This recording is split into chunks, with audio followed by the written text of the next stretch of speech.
नमस्कार दोस्तों, जय हिंद। आप सभी का बहुत बहुत स्वागत है आज के इस सेशन में।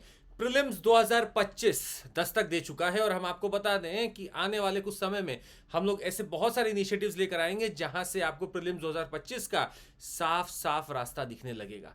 आज हम शुरुआत कर रहे हैं कि ऐसे पहलू की जिसको साइंस एंड टेक्नोलॉजी के नाम से आप जानते हैं और जो एग्जाम में करंट ओरिएंटेड रहने की काफी कोशिश करता है। हालांकि इसके स्टैटिक भी पूछे जाते हैं, तो करंट कम स्टैटिक आपको ध्यान देना है। चालू करते हैं आज के सेशन को और हम उम्मीद करते हैं कि आज 25 दिसंबर वाले दिन आप इस बड़े गिफ्ट को अपने साथ रखेंगे और जरूर रिवाइज करेंगे इसी से। पहले कुछ चीजें आपको बहुत जल्दी से बताना चाहेंगे। देखिए, अगर आप हमारे साथ जुड़ना चाहते हैं तो साल का एंड हो रहा है, एक टेस्ट देके देख लीजिए। अगर उस टेस्ट में आपको नंबर बढ़िया मिल गया तो स्कॉलरशिप ले लीजिएगा। उसका कोई भी आप कोर्स हमारे साथ ले सकते हैं। CMC कोड है, याद रखिएगा, और रजिस्टर कर सकते हैं आप हमारे साथ। साथ ही मैं आपको बता दें 29 दिसंबर को सुबह 11 बजे और शाम में 5 बजे होगा टेस्ट। हमारे बैचेस शिखर हिंदी में, आरंभ इंग्लिश में और इग्नाइट इंग्लिश में 2026 के लिए चालू हैं। आगाज 2027 के लिए आप जुड़ सकते हैं हमारे साथ, ये भी इंग्लिश का बैच है। और अगर आप ज्योग्राफी ऑप्शनल में जुड़ना चाहें तो स्वागत है आप सभी का। नया बैच हम लॉन्च करने वाले बहुत ही जल्दी, जुड़े रहिएगा। प्लस मॉक इंटरव्यू जरूर दे दीजिएगा उन लोगों के लिए जो इस बार दे रहे हैं इंटरव्यू अपना यूपीएससी के साथ। चालू करते हैं हम इस सेशन को। तैयार हो जाइए, थोड़ा स्पीड बनेगा हमारा भी और आपका भी रहना चाहिए। टॉपिक्स चुने हैं आपके लिए चुनिंदा तरीके से, ऑब्जेक्टिव तरीके से। आइए देखते हैं। पहला टॉपिक आपके सामने आ गया सर। 100 साल होने जा रहे हैं हमारे EEG को, मतलब इलेक्ट्रोइंसेफेलोग्राफी को 100 साल होने जा रहे हैं। 2024 मार्क कर रहा है इसका 100 साल। देखिए क्या किया जा रहा है। ईईजी का क्या देखिए, पहनाया जाता है, इलेक्ट्रोड्स लगाए जाते हैं, एम्पलीफायर से रिकॉर्ड की जाती है ब्रेन की activity. Developed by German physiologist Hans Berger द्वारा बनाया गया था और ये ह्यूमन ब्रेन के लिए कारगर है, अंदर की वर्किंग को समझने के लिए। 100 साल होने जा रहे हैं और ये अंदर जैसे ही सारी फ्रीक्वेंसी को सेट करके ई को भेजता है और वापस से रिसेंड करता है तो ये आपके ग्राफ बनने लगते हैं। तो 100 साल ईईजी को होने जा रहे हैं। हमें उम्मीद है कि ईईजी पे क्वेश्चन आ सकता है। दूसरा टॉपिक है ट्रेडमार्क से इंफ्रिंजमेंट। आपको बता दें, हाल ही में खबर आ रही थी कि इंडिगो ने फाइल किया है एक सूट महिंद्रा के खिलाफ कि आप हमारा 6E यूज मत करिए। तो इंडिगो ने क्लेम किया है कि E6E उनका है। ट्रेडमार्क एक्ट भारत का 1999 में आया था, अमेंड हुआ था 2010 में, और disputed related to trademarks are heard only in the high court और सुप्रीम कोर्ट, याद रखिएगा। Apex body in respect of trademark की अगर आप बात कर रहे हैं तो कैसे क्या डिसीजन लेना है एग्जीक्यूटिव का, ये department of promotion of industry and internal trade है। जल्दी से बताइएगा कि ये किस मिनिस्ट्री के तहत है। जल्दी से कमेंट करके बताइएगा कि ये किस मिनिस्ट्री के तहत बना हुआ है। क्या भारत में ट्रेडमार्क एक्ट है? बिल्कुल है, 1999 का है। आपको बता दें ट्रेडमार्क मतलब क्या हुआ। कोई भी वर्ड, फ्रेज, सिंबल, डिजाइन या कॉम्बिनेशन देयर ऑफ जो आइडेंटिफाई करता है किसी एक गुड्स या सर्विस को, जो पिन पॉइंट करता है कि आपके सर्विस और गुड्स यहां से ओरिजिनेट करते हैं, gives your brand the legal shield it deserves, और एक स्टडी डिफेंस है अगेंस्ट काउंटरफिट प्रोडक्ट्स। लोगो ट्रेडमार्क में भी फर्क होता है। अगर आप देखें, does not provide solid protection, others can start using your logo easily, it is generally a graphical image, competitors can misuse your logo. पर ट्रेडमार्क आपको लीगल प्रोटेक्शन देता है। अदर्स अगर यूज करना चाहेंगे तो पहले आपका परमिशन लेंगे। ये ऑडियो, कलर, ह्यू कुछ भी ऐसा हो सकता है और कोई भी कॉम्पिटिटर यूज नहीं कर सकता है। आपको ये भी हम बता दें कि ट्रेडमार्क हमारे IPR रेजिम के तहत आता है और कोशिश ये की जाती है कि ट्रेडमार्क, अगर आप ट्रेडमार्क एक्ट के तहत रजिस्टर्ड हैं तो आपकी सारी सुविधाएं एक्ट के तहत मिलती हैं। हो सकता है कि आपने रजिस्टर ना किया हो अपना ट्रेडमार्क, तो आप लोकली फिर भी रिकॉग्नाइज होते हैं। और अगर आपको तब क्लेम करना कि कोई गलत कर रहा है आपके साथ, कि आपके मिष्ठान भंडार मान लीजिए मेरा है और मुझे लगता है कि इसको लोकली किसी ने और कॉपी करने की कोशिश की, तो मैं IPC CRPC के तहत ही जा सकता हूं, मैं ट्रेडमार्क एक्ट के तहत नहीं जा सकता। मैं ट्रेडमार्क एक्ट को तभी यूज करूंगा जब मैं रजिस्टर्ड ट्रेडमार्क हूं, तभी यूज करूंगा। अगला टॉपिक INS तुशील। ये स्टेल्थ गाइडेड मिसाइल शिप है। तुशील का मतलब होता है प्रोटेक्टर शील्ड है और इसको अब हमारे इंडियन नेवी में डाला गया है। स्वॉर्ड आर्म बोलकर स्वॉर्ड आर्म फ्लीट के अंडर में आता है, वेस्टर्न नेवल कमांड है। ये ब्लेंड ऑफ रशियन और इंडियन कटिंग एज टेक्नोलॉजीज है, इसमें इंडिजिनस टेक्नोलॉजी भी यूज की गई है। रेंज ऑफ एडवांस्ड वेपन्स है इसमें, और पहला स्टील्थ फ्रिगेट जो रशिया में बना है और भारत में कमीशन हो रहा है इसी दिसंबर में। अगला नैनो बबल टेक्नोलॉजी के बारे में है। Union ministry of environment forest climate change ने लॉन्च किया है नैनो बबल टेक्नोलॉजी। तो देखिए पहला सवाल तो आप यहीं फिसल जाइएगा, मिनिस्ट्री याद रखिएगा, ये एनवायरमेंट फॉरेस्ट और क्लाइमेट चेंज है। इसका ऑब्जेक्टिव क्या है? Cleaning and purification of water to promote health of aquatic life. ये टेक्नोलॉजी प्रिवेंट करती है पानी में बांस आने से, सुगंध उसमें या दुर्गंध ना आए उसके लिए, वाटर ओडर के लिए, एल्गी फॉर्मेशन के लिए, कलर चेंज के लिए जो डर्टी पॉन्ड वाटर से होता है। नैनो बबल टेक्नोलॉजी क्वेश्चन में आ सकता है। याद रखिएगा मिनिस्ट्री किसने लॉन्च किया है और क्यों किया है, ताकि odour, algae formation, colour change होने से रोका जा सके। बता दें नैनो बबल्स अगर आप देखें यहां पर तो हमारे पास मैक्रो, मीजो, माइक्रो ये है। देखिए नैनो बबल जो 100 नैनोमीटर से भी कम आपको दिख रहे हैं और इनको वाटर ट्रीटमेंट में यूज किया जा सकता है, इन्वायरमेंटल रेमेडिएशन में, हाइड्रोपोनिक्स में, बेवरेज इंडस्ट्री में, कूलिंग टावर में, स्टरलाइजेशन में। तो एप्लीकेशन बेस्ड क्वेश्चन बहुत आते हैं, इसीलिए आपके सामने ये सारे एप्लीकेशन तैयार रखिएगा, बहुत अच्छे से आप पढ़ सकते हैं। तो नैनो याद रखिएगा, नैनो बबल्स का यूज हो सकता है ओडर हटाने के लिए, चीजों में हो सकता है, या कि अगर यहां पर कोई ऐसी एल्गे फॉर्मेशन हो रहा हो तो उसको रोकने के लिए भी हो सकता है नैनो बबल्स। अगला टॉपिक है पीएम ई विद्या डीटीएच चैनल। आपको बता दें केंद्रीय शिक्षा मंत्रालय ने राज्य शैक्षिक अनुसंधान एवं प्रशिक्षण परिषद SCERT के तत्वाधान में पीएम ई विद्या डीटीएच चैनल का शुभारंभ किया है। इसका उद्देश्य क्या होगा कि भारतीय सांकेतिक भाषा को एक भाषा के साथ साथ एक स्कूली विषय के रूप में बढ़ावा देना है। राष्ट्रीय शिक्षा नीति जो हमारे पास नेशनल एजुकेशन पॉलिसी 2020 है उसके अनुरूप है ये, और भारतीय सांकेतिक भाषा को पूरे देश में मानकीकृत किए जाने का प्रावधान भी है। तो ई विद्या के तहत अब सांकेतिक भाषा जो हमारी इंडिकेटरी लैंग्वेज है उसको हम धीरे धीरे स्कूलों तक भी इंटीग्रेट करना चाह रहे हैं। इसको लॉन्च किया है केंद्रीय शिक्षा मंत्रालय ने, याद रखिएगा। भारत का पहला Google safety engineering centre GSEC, जी हां, एक विशेष अंतरराष्ट्रीय साइबर सुरक्षा केंद्र है। गूगल ने इसको लॉन्च किया हैदराबाद में। टोक्यो के बाद एशिया प्रशांत क्षेत्र में पहला GSEC है। याद रखिएगा गूगल सेफ्टी इंजीनियरिंग सेंटर पहला है, कहां? हैदराबाद में, भारत का पहला है। वैश्विक स्तर पर अगर आप देखें तो डबलिन, म्यूनिक, मलागा और टोक्यो के बाद पांचवा हमारा बनता है। तो डबलिन, म्यूनिक, मलागा और टोक्यो के बाद हमारा पांचवा है वर्ल्ड वाइड, और दूसरा है हमारा आफ्टर टोक्यो। टोक्यो के बाद हमारा दूसरा है, याद रखिएगा, बहुत इंपॉर्टेंट है। टोक्यो के बाद एशिया प्रशांत क्षेत्र में पहला GSEC टोक्यो के बाद है। पर ये न्यूट्रास्यूटिकल प्रोडक्ट नाम से तो कुछ समझ में आ रहा होगा ना, nutraceutical.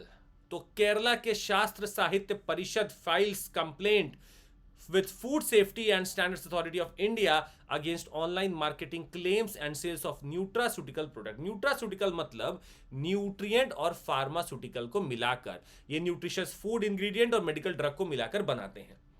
Nutraceuticals products combine nutritional and medicinal properties, no internationally defined properties का कोई एक डिफाइंड प्रॉपर्टीज नहीं है। इसका प्रोज ये हो सकता है कि दवाइयों में preventive health care, convenience, tailored solution, natural ingredient, ये सब देखा जा सकता है। कौन सी हो सकता है कि कोई क्वालिटी पे कंट्रोल नहीं है क्योंकि डेफिनेशन नहीं है, लिमिटेड साइंटिफिक एविडेंस है, इंटरेक्शन विद मेडिकेशन है, एक्सपेंसिव हो सकता है, not a replacement for healthy lifestyle. तो कुछ न्यूट्रासिटिकल है, कुछ ऐसी दवाइयां जिनमें न्यूट्रिएंट डालकर बांटा जा रहा है, क्या ये वाकई में कारगर है? सवाल बड़ा है, रिसर्च चल रहा है। हमने प्रोज एंड कॉन्स के बारे में आपको बताया। फिशिंग, स्मिशिंग और विशिंग क्या होता है समझिएगा। फिशिंग, स्मिशिंग और विशिंग अटैक भारत में बढ़ते जा रहे हैं। 58% की बढ़ोतरी देखी गई है 2023-24 में एज कंपेयर टू 22-23, और भारत टॉप 5 कंट्रीज में आता है targeted by phishing attacks after US। यहां एक सवाल बन सकता है कि क्या भारत, चाइना नंबर 1 पे? याद रखिएगा नंबर 1 पे US है, फिर UK है, फिर कनाडा है, फिर जर्मनी है, जहां पर फिशिंग अटैक्स किए गए हैं। अब देखिएगा क्या हो रहा है, क्या क्या डिफरेंस होता है। Phishing is different from pharming in that it uses email messages to get people to diverge private information और डाउनलोड मालवेयर। तो फिशिंग के जरिए मतलब आपको एक मेल जाती है जिससे आप अगर कुछ छुए छाए तो आप अपने यहां पे सिस्टम पे मालवेयर डाउनलोड कर लेंगे। फार्मिंग क्या होता है? PHARMING, it's a two-step process that begins with an attacker installing malicious code on the victim's computer or server। मतलब एक अटैकर होगा, वो आपके सर्वर पर, आपके कंप्यूटर पे कोई malicious कोड डालेगा, वो फार्मिंग कर रहा है वहां बैठकर। स्मिशिंग क्या होता है? SMS वाली चीज है ये क्या है? Rhyming counterparts intends to complete the same kind of thread but using text message. तो जो आप मेल के थ्रू करना चाहते हैं तो वो फिशिंग है, जो आप SMS के थ्रू करना चाहते हैं वो स्मिशिंग है। अच्छा, विशिंग क्या होता है? विशिंग मतलब attempts to accomplish the same objectives through voice calls, ये होता है आपका विशिंग। अगला बता दे, सेंटिनल-1C सैटेलाइट, आखिर ये किसकी बात की जा रही है? सेंटिनल-1C सैटेलाइट यूरोपियन यूनियन के कोपरनिकस अर्थ ऑब्जर्वेशन प्रोग्राम ने लॉन्च किया है वेगा सी रॉकेट द्वारा। कोपरनिकस अर्थ ऑब्जर्वेशन प्रोग्राम में अगर आप देखिए तो इसका ऑब्जेक्टिव है high resolution radar imagery for observation और ऑब्जर्विंग द अर्थ। गोल है इसका traffic management in the maritime domain. तो कॉपरनिकस अर्थ ऑब्जर्वेशन प्रोग्राम के तहत सेंटिनल-1C सैटेलाइट भेजी गई है। आप देख सकते हैं सेंटिनल-1, सेंटिनल-2, सेंटिनल-3 बनी हुई है। इसी में आपको सेंटिनल-1C इसी दौरान भेजी गई है। तो क्वेश्चन आ सकता है कि आखिर कौन इसको भेज रहा है, किसका प्रोग्राम है? तो यूरोप का है। कॉपरनिकस प्रोग्राम के तहत सेंटिनल-1C भेजा गया है और लॉन्च किया गया वेगा सी रॉकेट द्वारा। अगला है Voronezh radar system. Russian advance radar system है ये, जो कि plan to bring Voronezh radar system to India है। इंडिया रशिया साइन भी कर चुके हैं $4 billion defence deal. More than 60% of components to be manufactured in India. बड़ी बात ये भी है। Objective enhance surveillance capabilities in Asia and the Indian ocean region. याद रखिएगा, बहुत बड़ी खबर है ये। अगला टॉपिक है REAIM। आखिर ये क्या है? तो आपको बता दें कि एक सबमिट हुआ है responsible use of artificial intelligence in the military.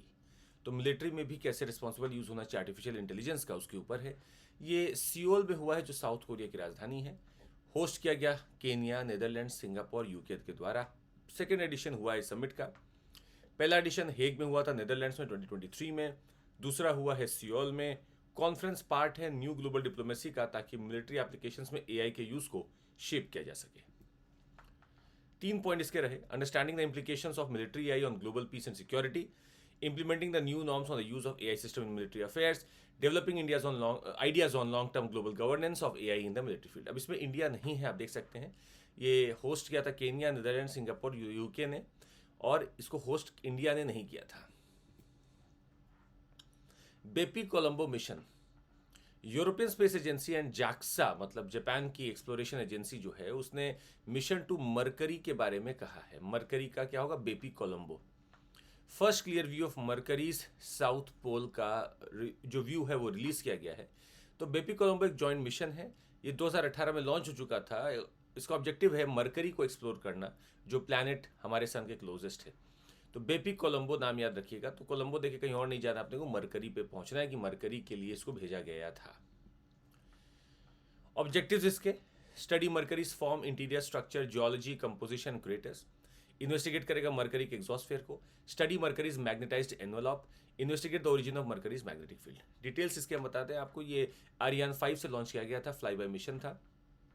Components इसमें बहुत सारे जो हमारे लिए इतने इंपॉर्टेंट नहीं होंगे बेपी के लिए, पर याद रखिएगा ये मरकरी के लिए है, मरकरी के लिए, और यूरोपियन स्पेस एजेंसी और JAXA के बीच में है। चलिए अगले पे चलते हैं। Sickle cell anaemia. तो भारत में more than 1 million people in India are affected by sickle cell disease, और India is in second place among countries suffering from this disease. Nigeria पहले स्थान पर है। और इसमें जो ये सेल आप देख रहे हैं ना, ये जो इस तरह की ओवल होती है, ये बिल्कुल सिक्कल की तरह ऐसे बन जाती है। ये सिक्कल बन जाती है ऐसे, या ऐसे क्रेसेंट शेप बन जाएगी। अब ये जब निकलेगी हमारे वेन्स में से, ब्लड जब बहेगी, तो ये हिट करती है और बहुत पेनफुल होता है, बहुत पेनफुल होता है। तो national mission for elimination of sickle cell anaemia भी आ चुका है। 2023 में भारत के प्रधानमंत्री ने इसको लॉन्च भी किया। शहडोल से लॉन्च किया था, मध्य प्रदेश में। टारगेट है to screen around 7 crore people over a period of 3 years from financial year 23-24 to 25-26 to eliminate sickle cell anaemia by the year 2047। तो ये डेट याद रखिएगा, 2047 ईयर में इसको हमको कर देना है एलिमिनेट। और हाल ही में एक इसके ऊपर जीन थेरेपी भी आई है। हम आपसे उसका नाम पूछना चाहेंगे, आप नीचे कमेंट करके बताइएगा कि एक जीन थेरेपी भी इसके लिए आई है, उसका क्या नाम है, नीचे कमेंट करके बताइएगा। First upgraded SRGM gun for Indian Navy. ये आपका मैन्युफैक्चर किया है defence and aerospace department of Bharat Heavy Electrical Limited ने। First upgraded super rapid gun mount SRGM cannon है। आप देख सकते हैं ये माउंट किया गया है, मतलब सुपर रैपिड गन माउंट है। High performance naval artillery system है, design for rapid fire capability और capable of hitting a variety of targets in air water. तो ये जैसे जहाज़ों पे एक ऐसे टैंक लगा दिया जाता है जिसको आप मूव भी कर सकते हैं और कहीं भी मार सकते हैं, वो SRGM होता है। VLSR SAM मिसाइल क्या है? तो Indian Navy and DRDO successfully flight tested vertical launch short range surface to air missile. तो वर्टिकल लॉन्च VL हो गया, और SR SAM क्या हो गया आपका? Short range surface to air missile. ये इंटीग्रेटेड टेस्ट रेंज चांदीपुर से लॉन्च करके टेस्ट किया गया है। तो it has been design and developed jointly by 3 facilities of DRDO for deployment of the Indian naval warships. इसको चांदीपुर से लॉन्च करके देखा गया। Missile is intended to strike fast-moving airborne targets with a range of 40 to 50 km and an altitude of roughly 15 km. There are small wings arranged like a cross on 4 sides and gives the projectile a stable aerodynamic posture. इसका ability है to change the direction of the thrust from its engine. तो ये एक short range है और surface to air missile है। Short range इसलिए क्योंकि रेंज 40 से 50 किलोमीटर है इसका। तो VLSR मिसाइल याद रखिएगा। यूरोपा का clipper mission. Europa clipper mission NASA द्वारा लॉन्च किया गया है। Largest spacecraft ever developed by NASA for a planetary mission. ये लार्जेस्ट स्पेसक्राफ्ट है। इसका ऑब्जेक्टिव है जुपिटर के मून सैटेलाइट यूरोपा के बारे में पढ़ने का, ताकि पॉसिबिलिटी ऑफ लाइफ वहां पे ढूंढी जा सके beneath Europa's icy surface and also study the satellite geo structure. News में था क्योंकि SpaceX has been awarded the contract for providing launch services for NASA's Europa Clipper mission. Challenge इसका ये है कि Europa lies in the harsh radiation field surrounding the Jupiter, making it difficult to stay in the orbit for long. पर अगर इसने सर्वे कर लिया तो ये बता पाएगा कि क्या वहां कंडीशंस ऑफ लाइफ हैं कि नहीं है। Gujarat is the first state to implement semiconductor policy. Bharat का पहला राज्य जहां पर सेमीकंडक्टर पॉलिसी होने वाली है। गुजरात सेमीकंडक्टर नीति लागू करने वाला भारत का पहला राज्य गुजरात है। नीति का नाम है गुजरात सेमीकंडक्टर नीति 2022 से 27 के लिए। उद्देश्य है गुजरात को हब के रूप में विकसित करना। 2021 में लॉन्च किया गया था इलेक्ट्रॉनिक्स एंड IT मंत्रालय द्वारा भारत का सेमीकंडक्टर मिशन, जिसके तहत एक पहली पॉलिसी गुजरात की आई है। तो हमारे प्राइम मिनिस्टर साहब ने इनॉग्रेट किया है Semicon India 2023 in Gujarat, organised by India semiconductor mission, emphasizing India's potential to become a global semiconductor hub। आज ताइवान, साउथ कोरिया, जापान से लड़ने के लिए हम ये कोशिश कर रहे हैं। हमारे पास ऑलरेडी अपना मिशन है जो 2021 में लॉन्च किया गया था under the aegis of ministry of electronics and IT। इसका एम होगा टू फाइनेंशियल सपोर्ट प्रोवाइड करने के लिए to companies investing in semiconductors. 6 reasons why India is an investment hub for semiconductors as per PM Modi ji. India's ambitious push for using tech transform governance in all sectors। हम लोग invest कर रहे हैं बाकी development capabilities of 5G and 6G के ऊपर विचार कर रहे हैं। हम इकोनॉमिक ग्रोथ की तरफ बढ़ रहे हैं और अच्छे से। India semiconductor consumption is expected to cross $80 billion by 26 and $110 billion by 2030। तो हमारा कंजम्पशन भी बढ़ रहा है। Undertakes wide range reforms for ease of doing business भी हम कोशिश कर रहे हैं। और हमारा सेमीकंडक्टर्स फॉर द वर्ल्ड के लिए मेक इन इंडिया का एक संदेश भी है। To contribute to $1 trillion digital economy is part of $5 billion GDP by 25-26। तो कोशिश करेंगे सेमीकंडक्टर्स के ऐसे हम बनाएं ताकि हमारे डेवलपमेंट और वर्ल्ड के डेवलपमेंट में भी ये कहीं ना कहीं सहयोग करें। सेमीकॉन इंडिया 2024 का उद्घाटन हुआ था, held at India Expo Mart, Greater Noida, Uttar Pradesh. तो याद रखिए सेमीकॉन इंडिया, ये जो आपको बता रहे सेमीकॉन इंडिया 2023 इन गुजरात था, ये आपका 2024 है, ये ग्रेटर नोएडा उत्तर प्रदेश है। To establish India as a global hub for semiconductor design, manufacturing, technology development, shaping the semiconductor future इसका थीम था। कॉन्फ्रेंस में इंडिया के सेमीकंडक्टर स्ट्रैटेजी और पॉलिसी के बारे में बहुत कुछ डिस्कस किया गया। INS मलपे और INS मुल्की क्या है? दोनों ही शिप्स हैं जो कि कोचीन शिपयार्ड लिमिटेड द्वारा बनाई गई हैं। Anti submarine warfare shallow watercraft vessels हैं, ASWC हैं ये, मतलब anti submarine warfare shallow watercraft vessel हैं। इंडिजिनसली डिजाइंड है और मैन्युफैक्चर्ड है, खुद के द्वारा बनाई गई हैं।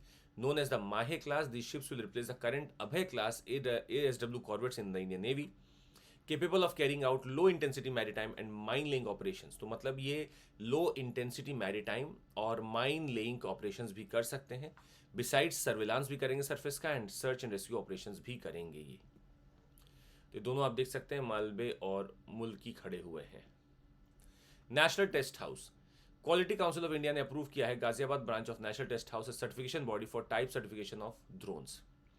इनिशिएटिव इसलिए है क्योंकि गवर्नमेंट का विजन है कि हम इंडिया को ग्लोबल हब बनाए ड्रोन टेक्नोलॉजी के लिए। तो हमें एक क्वालिटी काउंसिल ऑफ इंडिया द्वारा कुछ एक ऐसा हब चाहिए था जहां पे अप्रूवल मिल सके। इस इनिशिएटिव से supports the government's vision to establish India as a global hub for drone technology which will benefit sectors such as agriculture, healthcare, logistics and infrastructure। ये एक प्रीमियर टेस्टिंग और क्वालिटी एश्योरेंस ऑर्गेनाइजेशन होगा under the ministry of consumer affairs, food and distribution. ये ministry आपको याद रखनी है। ये premier testing and quality assurance organisation है under the ministry of consumer affairs, food and public distribution, established in 1912।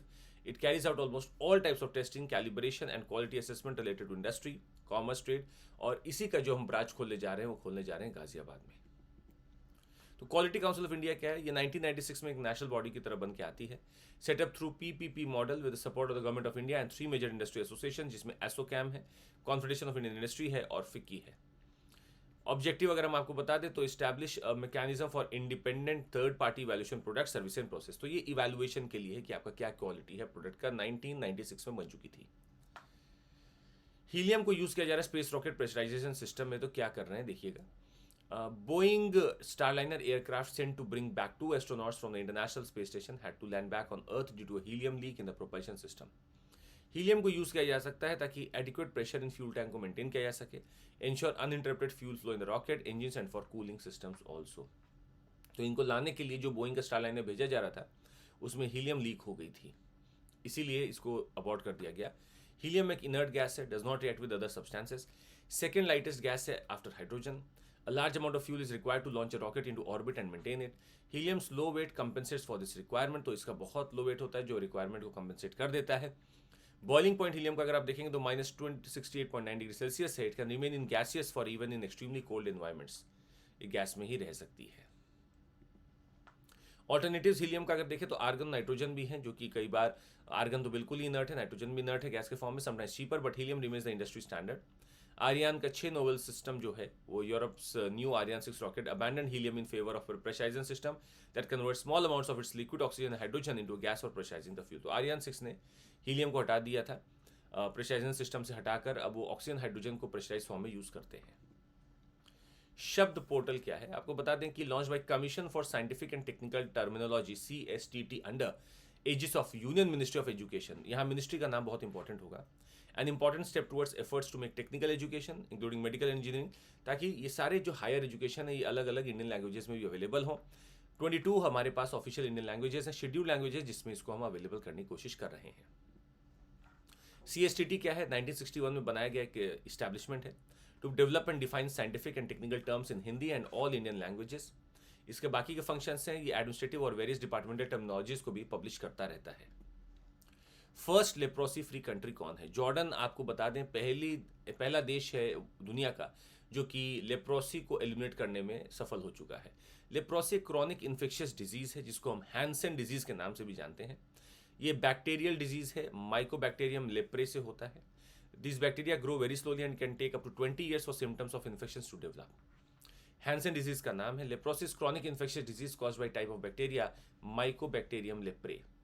It is more common in tropical and subtropical areas. Leprosy has a long incubation period, averaging 3 to 5 years or more, and symptoms can take as long as 20 years to appear. Leprosy is not hereditary in nature. ये hereditary नहीं है in nature. Neglected tropical disease में भी ये count होता है, मतलब वो डिजीजेस जो कि ट्रॉपिकल बेल्ट्स में ज़्यादा होती हैं और इन पे बहुत R&D नहीं हो पाता, फंड बहुत नहीं हो पाता है। Called as Hansen disease and affects the nerves, skin, eyes and the lining of the nose. Bacteria transmitted through droplets from the nose and mouth during frequent contact. There are 120,000 to 130,000 new cases of leprosy reported in India every year. This accounts for 58% of the global total of new cases. तो muscle weakness होने लगती है, numbness लगेगा हाथों में, severe pain होगा यहाँ joints में, इनलार्ज नर्व्स दिखेंगी। ये सारे हैंसन डिजीज के सिम्टम होते हैं। Elimination of trachoma from India. जी हाँ, WHO ने डिक्लेयर कर दिया है कि भारत में ट्रैकोमा एलिमिनेट हो चुका है। इसका मतलब बिल्कुल खत्म नहीं हो गया, पर नए केसेस नहीं आ रहे। India is the third country to achieve this feat so far. Nepal, Myanmar ने साउथ ईस्ट एशिया में पहले ही कर लिया था। India is the 20th country globally. हम साउथ ईस्ट एशिया में थर्ड हैं और ग्लोबली 20th कंट्री हैं। ये जो ट्रैकोमा है ये आंखों की एक ऐसी डिजीज है जो कि कॉज होती है infections chlamydia trachomatis, transmitted from person to person. Multiple infections lead to visual impairment and blindness from trachoma is irreversible. तो ट्रॉपिकल डिजीज है, बैक्टीरियल इन्फेक्शन होता है, chlamydia trachomatis, spreads through contact with eye, eyelid, nose, इनसे जो भी secretion हो रहा है उससे टच होने से परमानेंट ब्लाइंडनेस हो सकता है। According to WHO 150 million people world wide are affected by trachoma. India की जर्नी की अगर आप बात करेंगे 2024 में WHO ने वैलिडेट किया है कि भारत में ट्रैकोमा के अब नए केसेस ऐसे नहीं आ रहे हैं। यूनियन मिनिस्टर JP नड्डा ने डिक्लेयर कर दिया था India free from active trachoma with only 0.7 prevalence, 2017 में ही कर दिया था। ट्रैकोमा को कंट्रोल करने के लिए integrated national programme for control of blindness and visual impairment में ही ट्रैकोमा को भी इंटीग्रेट कर दिया गया था। ट्रैकोमा कंट्रोल प्रोजेक्ट भारत में लॉन्च किया गया था फ्रॉम WHO यूनिसेफ के सपोर्ट के द्वारा, और ये काफ़ी लीडिंग कॉज बन रहा था ब्लाइंडनेस का भी। बांग्लादेश को भी डिक्लेयर कर दिया गया है काला आजार फ्री। आपको बता दें Bangladesh is the first country to receive world health organisation का certificate for elimination of kala azar. तो बांग्लादेश ने अचीव किया success in reducing the number of cases to less than 1 per 10,000 for 2 consecutive years, जो उसका स्टैंडर्ड है। अगर ये सिचुएशन कंटिन्यू रहती है तो India can get WHO certification for elimination of kala आजार ऑल्सो। इंडिया बताते हैं आपको, India has recorded a total of 595 cases and 4 deaths in the year 2023। 339 cases have been recorded so far in the year 2024, out of which only 1 death has occurred so far. काला आजार आपको बताते हैं visceral लेशमनासिस से cause होता है, cause by लेशमानिया donovani. During the infection the skin becomes brown और black and discoloured. तो काला आजार एक स्लो प्रोग्रेसिव इंडिजिनस डिजीज है कॉज बाय प्रोटोजोअन पैरासाइट। तो ये याद रखिएगा प्रोटोजोअन है, प्रोटोजोअन है। जल्दी से बताइएगा कमेंट करके कि क्या मलेरिया भी प्रोटोजोअन है। जल्दी से कमेंट करके बताइएगा कि क्या मलेरिया प्रोटोजोअन है, कमेंट करके नीचे बताइएगा। इसका ट्रांसमिशन जो होता है sand fly of genus phlebotomus argentipes only known vector of kala azar in India. India के kala azar has a unique epidemiological feature of being anthroponotic. Female sandflies pick up parasites while feeding on the infected human host. Development and multiplication in the gut of sandflies and move to mouth parts. Parasites undergoes morphological change to become flagellate. तो ये जो लिखा है ना, development multiplication the gut of sandflies and move to mouth part, हम लोग इसी को खत्म करने के लिए आज कुछ ना कुछ ऐसा बायोटेक्नोलॉजी का यूज़ करके इनके गट में रेप्लिकेशन ना हो, यही कोशिश कर रहे हैं हम लोग। इसके ऊपर भी वर्क किया जा रहा है। तो काला आजार होने से recurrent fever, loss of appetite, weakness, spleen का इनलार्जमेंट, अनीमिया होता हुआ दिखता है। Egypt declared malaria free. Egypt के ऑफिशियली ने बोला कि भैया हम मलेरिया फ्री हो चुके हैं। Malaria is a vector borne infectious disease cause bye protozoan parasite. देखिए आपका जवाब भी आ गया, प्लाज्मोडियम जीनस का होता है, प्लाज्मोडियम वाइवैक्स या बहुत सारे होते हैं। The malaria parasite is caused by the female Anopheles mosquito, ये कैरी करती है। लाइफ थ्रेटनिंग डिजीज है, found mainly in the tropical countries. In facts पता है आपको, India saw 30% reduction cases very recently. जो हम लोग देख रहे हैं, अपने प्रोग्राम चला रहे हैं, उसमें हमारा बहुत कम हुआ है। Accounted for 0.99% of global malaria deaths. India reported 1.4% of total malaria cases in 2022. Globally, 5 million additional malaria cases were recorded. और Nigeria has the highest malaria burden. यहाँ इंडिया नहीं है, नाइजीरिया के पास सबसे बड़ा बर्डन है, याद रखिएगा। तो मलेरिया एक लाइफ थ्रेटनिंग डिजीज है। This is preventable and curable. It is caused by parasites that are transmitted to people via bite of anopheles mosquitoes female. 2016 में there were 216 million cases of malaria and 4,45,000 malaria related deaths world wide. 2010 से 6 countries have been certified malaria free. Armenia, Maldives, Morocco, Kyrgyzstan, Sri Lanka, Turkmenistan को malaria free घोषित किया जा चुका है। R21 matrix malaria vaccine बहुत important है। आपको बता दें कि सीरम इंस्टीट्यूट ऑफ इंडिया ने R21 मैट्रिक्स मलेरिया के लिए वैक्सीन अप्रूव कराई है। मैट्रिक्स एक तरीके का एडजुवेंट है, मतलब इसको फास्ट करने के लिए है, एडजुवेंट है, जो कि ट्री बेस्ड सैपोनिन से हम लोग लेते हैं। Helpful in reducing malaria transmission by 75%, vaccine effectiveness 66% during 12 months and after first 3 doses, fourth dose after 1 year also shows effectiveness in preventing malaria. तो यहाँ पर जो ये याद रखिएगा, ये जो आपका मैट्रिक्स है एडजुवेंट है, जो कि हम सैपोनिन से निकालते हैं। सैपोनिन एक ट्री आपका जो चिली में यूज़ होता है उससे निकलता हुआ है, चिली का ट्री है, उससे हम सैपोनिन निकालकर उसमें यूज़ करते हैं ताकि वो फास्ट उसको कर सके। Kinetic and non kinetic warfare क्या है? Recommendation by the parliamentary standing committee on defence emphasizing the need of for the armed forces to be prepared for threats from kinetic warfare and non-kinetic warfare. Kinetic warfare refers to traditional forms of warfare that involves physical force, और kinetic warfare में आप देख रहे हैं conventional military forces चाहिए, weapon सारे जो fire arms है, आर्टिलरी है, टैंक्स, वो यूज़ होते हैं। Various military strategy such as offensive strikes, defensive manoeuvres, ये सब यूज़ होते हैं।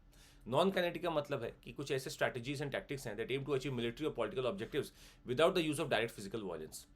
जैसे नॉन मिलिट्री स्टेक होल्डर्स को यूज़ कर लिया, ड्रोन अटैक कर दिया, पेजर एक्सप्लोजन कर दिया, एक्सप्लोडिंग डिवाइसेस कर दिया, तो ये सब नॉन काइनेटिक वॉरफेयर है जो कन्वेंशनल नहीं है।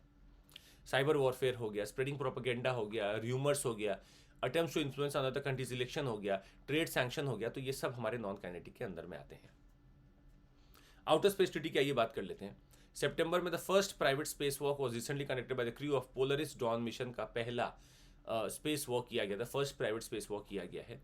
Mission perform by Jared Isaacman and Elon Musk SpaceX is not regulated by NASA और the US government in any way. तो ये जो मिशन है आपका, ये रेगुलेटेड नहीं है नासा और द यूएस गवर्नमेंट से, और इसको मिशन को परफॉर्म किया था जेरेड आइजैकमैन और इलॉन मस्क के स्पेसएक्स ने। This is being considered a violation of article 6 of the outer space treaty.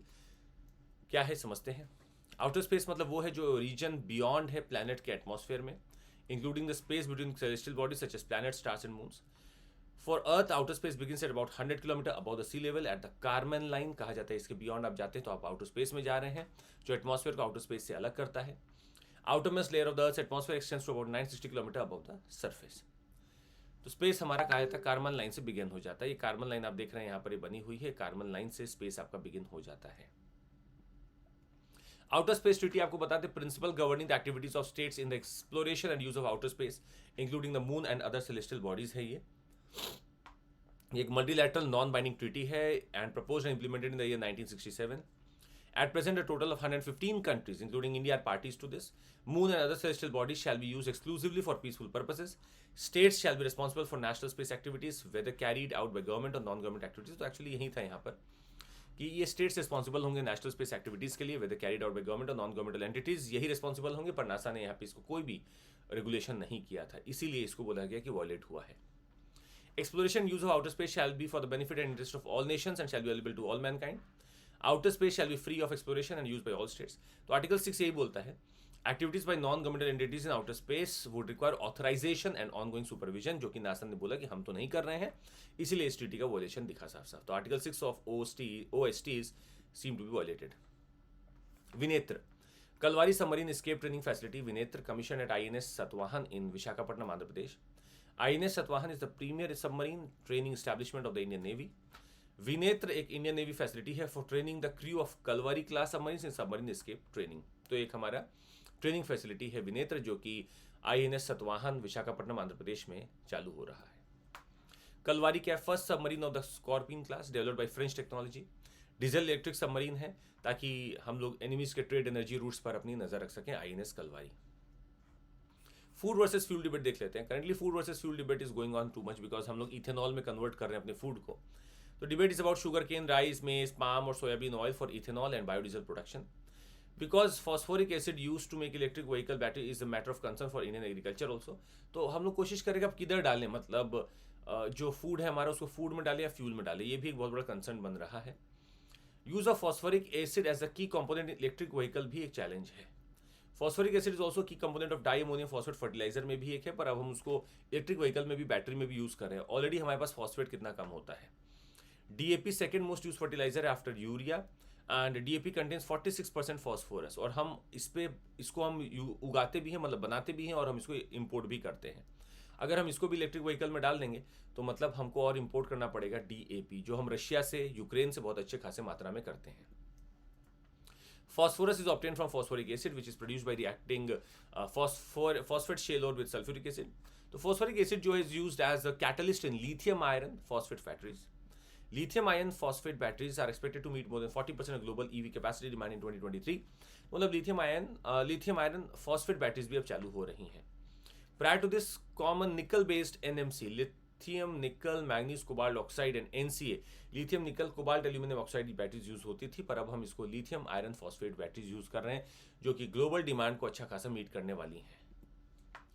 India consumes 10 to 11 million tons of DAP per year, और हम more than 50% is imported from China, Saudi Arabia, Morocco, Russia and other countries से हम import भी करते हैं। Shortage of phosphate fertiliser होगा तो इसका डिमांड बढ़ेगा और दिक्कत बढ़ेगी, फिर इसका प्राइस बढ़ जाएगा। Neuromorphic computing technology, brain inspired analogue computing technology, brain on a chip developed by Indian Institute of Sciences है। तो brain on a chip capable of storing and processing data in 16,500 conductance states within the molecular film. और brain on a chip technology है जो कि हमें neuromorphic की field में लेके चलती है, मतलब ब्रेन इंस्पायर्ड एनालॉग कंप्यूटिंग, जो स्टोर कर सकता है, प्रोसेस कर सकता है डेटा को, जैसा हमारा ह्यूमन ब्रेन प्रोसेस करता है। Unlike conventional computers that follow predefined programming, it has the ability to learn from its environment, which can play an important role in taking artificial intelligence to a new level. ये अपने environment से भी सीखता है। Through this neuromorphic technology, complex AI tasks like training large language models can be performed on devices like laptops and smartphones. तो अगर ऐसे devices हैं मेरे पास, तो हमारा complex AI task भी आराम से हो सकता है। Neuromorphic computing बारे में बता दें आपको, इसको neuromorphic engineering भी कहा जाता है, जिसमें computing mimic करता है human brain को। बायोराइट स्कीम क्या है? यूनियन कैबिनेट ने अप्रूव किया है BioRIDE scheme under the department of biotechnology. Biotechnology research, innovation and entrepreneurship development.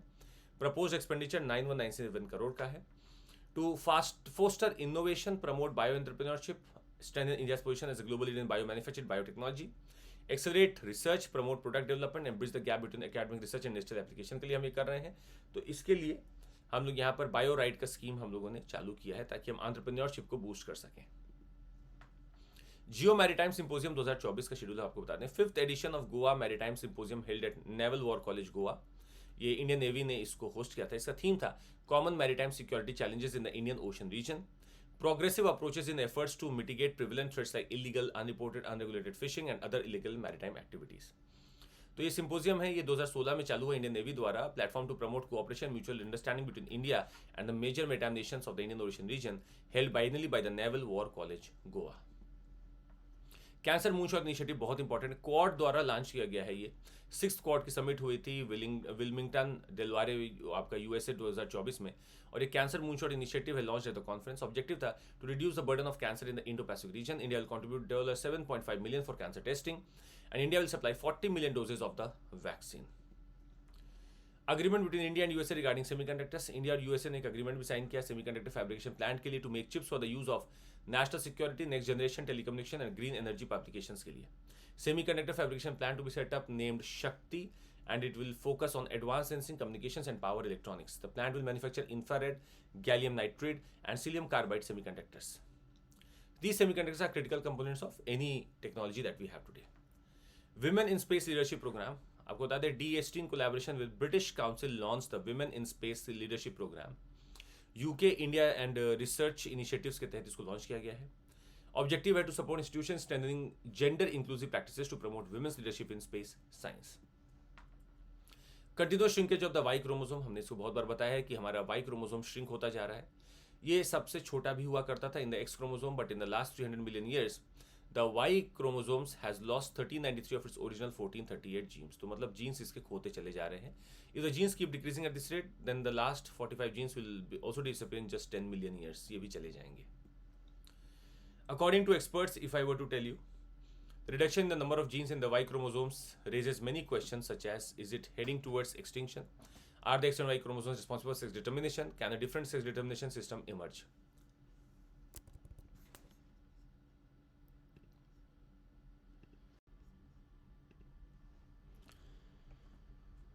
तो अगला टॉपिक है एज एक्सटेंड। जी हाँ, क्या एज बढ़ने वाली, आइए देखते हैं। तो Indraprastha institute of information technology Delhi द्वारा अगर आप देखें तो एक एआई का पावर्ड प्लेटफॉर्म बनाया गया है, design to discover molecules that can slow down ageing and provide better health. आज बहुत रिसर्च भी चल रही है। एक तो पूरे के पूरे एक व्यक्ति हैं, वैज्ञानिक हैं, जो मिलियंस ऑफ डॉलर खर्च कर रहे हैं अपने आप को अमर बनाने के लिए। इसका फंक्शन क्या है? Use bioactivity data from geroprotectors to predict the new lifespan extending molecules. Features evaluates geroprotective potential, toxicity and target potential. Validation predicted benefits of known compounds like metformin and taurine even when excluded from the data set. Screening की जाती है, natural focus किया जा रहा है। तो age extend, ये artificial intelligence एक powered platform है जो कोशिश कर रहा है कि कुछ molecules ढूंढा जाए जो कि aging को slow कर सके। तो बड़ी खबर है सर, एज एक्सटेंड कौन कर रहा है? Indraprastha institute of information technology IIIT Delhi, पर ये इंद्रप्रस्थ इंस्टीट्यूट है। नोटिफाइड डिजीज क्या है? Union health ministry urges states to declare snake bite as notified disease. अच्छा याद रखिएगा, रिपोर्टेबल डिजीज एंड कंडीशंस क्या होती हैं? हर राज्य में ईच स्टेट और territory sets local laws and rules for which diseases and conditions must be reported. Health care professional, laboratory, hospital, जहां भी ऐसा होगा वहां पर रिपोर्ट आपको करनी पड़ेगी। Public health department collect information about this. This information used to locate the source of an outbreak and prevent the spread. The list of disease and conditions can change every year. Notified disease का क्या मतलब होता है? The Council of State and Territorial Epidemiologists and CDC identify the list of notifiable disease and conditions. States voluntarily inform CDC when a person meets your certain criteria to become a case. Case records do not contain personally identifiable information. CDC uses data to monitor, measure and alert individual, communities or the nation to outbreaks and other public health threats. The list of about 120 diseases and conditions is updated every year. तो यहाँ पे कुछ ऐसी disease जिनको notifiable disease घोषित किया जाता है और ये वॉलंटरी किया जाता है, जहाँ केस रिकॉर्ड बनाने के लिए या केस स्टडी करने के लिए खुद लोग सामने आते हैं ताकि इस डिजीज को भी नोटिफाई कर लिया जाए। तो यहाँ स्नेक बाइट को नोटिफाइड डिजीज बनाने के लिए यूनियन हेल्थ मिनिस्ट्री राज्यों को बोल रही है। हीमोफीलिया ए, हीमोफीलिया के उपचार के लिए हम आपको बता दें लेंटिवायरल वेक्टर का यूज किया जा रहा है और एक नई जीन थेरेपी बना दी जा चुकी है। लेंटिवायरल वेक्टर का इस्तेमाल करके एक प्रकार का वायरल वेक्टर है जिसका उपयोग जीन थेरेपी के लिए कोशिकाओं में अनुवांशिक सामग्री स्थानांतरित करने के लिए होगा। दो तरीके के आप देखते हैं, टाइप ए और टाइप बी। तो टाइप ए क्या है, यहां डेफिशिएंसी फैक्टर 8 का होता है जहां पर ब्लड क्लॉट नहीं बना पाता है। डेफिशिएंसी ऑफ फैक्टर 9 होता है टाइप बी में, जिसको क्रिसमस फैक्टर के नाम से भी जाना जाता है। ये पॉइंट आपके लिए पीटी के लिए इंपॉर्टेंट हो सकता है कि क्रिसमस फैक्टर क्या चीज से रिलेटेड है। 4x लेस कॉमन होता है, अकर्स एज स्पॉन्टेनियस म्यूटेशन रफली 33% ऑफ द केसेस। तो एक नई जीन थेरेपी ढूंढी गई है जो हीमोफीलिया को ठीक करने के लिए बोली जा रही है और ये भारत में ही ढूंढी गई है, ये भारत द्वारा ही किया जा रहा है। जो नया जीन थेरेपी होगा उसका प्राइस बहुत कम हो जाएगा। हालांकि आज तक एक लौता यूएस में ही अप्रूव्ड था, अब हमारे पास भी, भारत के पास में भी एक आने वाला है। तो पर्सन विद हीमोफीलिया अगर आप देखेंगे तो नॉर्मली क्या होता है कि वो ब्लड वेसल अगर रप्चर हो जाएंगे तो आपका ये ब्लीडिंग हमेशा चलती रहेगी, रुकती नहीं है, क्लॉट नहीं हो पाता क्योंकि क्लॉटिंग फैक्टर्स अवेलेबल नहीं है। 8 अवेलेबल नहीं है तो हीमोफीलिया ए है, 9 अवेलेबल नहीं है तो बी है। इंडिया ने अपना पहला फर्स्ट हाइपरसोनिक मिसाइल को टेस्ट किया है, डीआरडीओ ये द्वारा किया गया है, इंडिजिनियसली डेवलप्ड है, Hyderabad based APJ Abdul Kalam missile complex द्वारा। ये केपेबल है 1500 किलोमीटर तक जाने का। मैक 5 स्पीड, हाइपरसोनिक नाम से आपको पता है ना, can go into excess of Mach 5। India ने अब ज्वाइन कर लिया league of countries like America, Russia, China, जो अभी चेक बस कर रहे हैं, टेस्ट कर रहे हैं, अभी तक किसी के पास बनकर आया नहीं है, याद रखिएगा। हाइपरसोनिक मिसाइल का मतलब है कि मैक 5 की स्पीड को भी एक्सेस कर ले। Unlike traditional ballistic and cruise missiles, hypersonic weapons almost impossible to intercept, इतनी तेज होगी ये। To be used in non-nuclear role, expected to have anti-ship and land attack variants. New weapons अभी जल्दी इसके लिए बनाए जाएंगे। रशिया, अमेरिका, चाइना के बाद अब भारत भी इसको टेस्ट में कर रहा है। पर आपको नीचे कमेंट करके बताना, ये बहुत बड़ी खबर होगी आपके लिए, क्या आज वर्ल्ड में किसी के पास में भी प्रूव्ड हाइपरसोनिक मिसाइल है? आपको नीचे कमेंट करके बताना है कि सब टेस्ट ही कर रहे हैं। कमेंट करके नीचे जरूर बताइएगा। तो आपको बता दें what is known about the hypersonic missiles of the US, Russia and China. ये कहानी है, चल रही है, पर अभी तक इसके बारे में बहुत कुछ पता नहीं है। एक AGM 183 एरो करके है, 3M22 जिरकॉन करके है रशिया का, DF-17 है आपका चाइना का, लॉन्ग मार्च है चाइना का। पर अभी इन सब के पीछे बस रहस्य है, ये सब टॉप सीक्रेट बातें हैं, कुछ खुलकर सामने बताई नहीं जा रही हैं। World intellectual property indicators VP 2024 की बात की जा रही है। ये इंडिकेटर्स को रिलीज किया है वीपो ने, जो कि वर्ल्ड इंटेलेक्चुअल प्रॉपर्टी ऑर्गेनाइजेशन है। भारत टॉप के 10 देशों में है पेटेंट्स, ट्रेडमार्क और इंडस्ट्रियल डिजाइन के लिए। भारत का रैंक ट्रेडमार्क में 4थे नंबर पे है, पेटेंट पे 6ठे नंबर पे है। Patent and industrial design applications to more than double, 2018 से 23 के बीच में डबल हो चुके हैं। वीपो 2024 के रिपोर्ट के हिसाब से अगर आप देखें तो इंडिया एडवांस कर रहा है पेटेंट, कॉपीराइट, ट्रेडमार्क के मामले में। India lead the 20 top origins in 2023 with a 15% growth in patent applications. हम ग्रो कर रहे हैं उस मामले में। India has entered the top 10 globally for patents, trademarks and industrial design. तो क्वेश्चन याद रखिएगा, पेटेंट, ट्रेडमार्क और इंडस्ट्रियल डिजाइन में हम टॉप 10 में एंटर कर चुके हैं। इंडस्ट्रियल डिजाइन एप्लीकेशंस इंक्रीज हो रहे हैं हमारे यहां भी, और उसका ग्रोथ रेट 36.4% दिख रहा है।